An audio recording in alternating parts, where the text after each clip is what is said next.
রক্তের কোনো সম্পর্ক নেই, তবুও অজানা এক মানুষের মৃত্যুর খবর শুনে হৃদয়টা এমনভাবে ভেঙে পড়েছে। এই ব্যথা কি আগে কখনো অনুভব করেছি? নিজেকেই প্রশ্ন করি। সব সম্পর্ক রক্তে বাঁধা থাকে না। কিছু মানুষ না জেনেই না চিনেই হৃদয়ের সবচেয়ে নরম জায়গায় স্পর্শ করে যায়, আর চলে গেলে রেখে যায় নামহীন এক দীর্ঘ কষ্ট।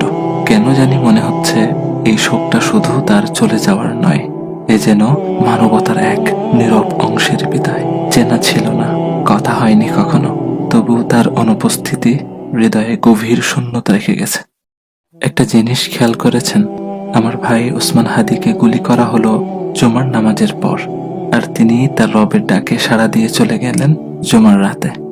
আহ, কত সৌভাগ্যের মৃত্যু! আল্লাহ সুবহানাহু ওয়া তাআলা আমার ভাইকে শহীদ হিসেবে কবুল করুক, জান্নাতের উচ্চ মাকাম দান করুক, শোকাহত পরিবারকে ধৈর্য ধারণ করার তৌফিক দান করুক।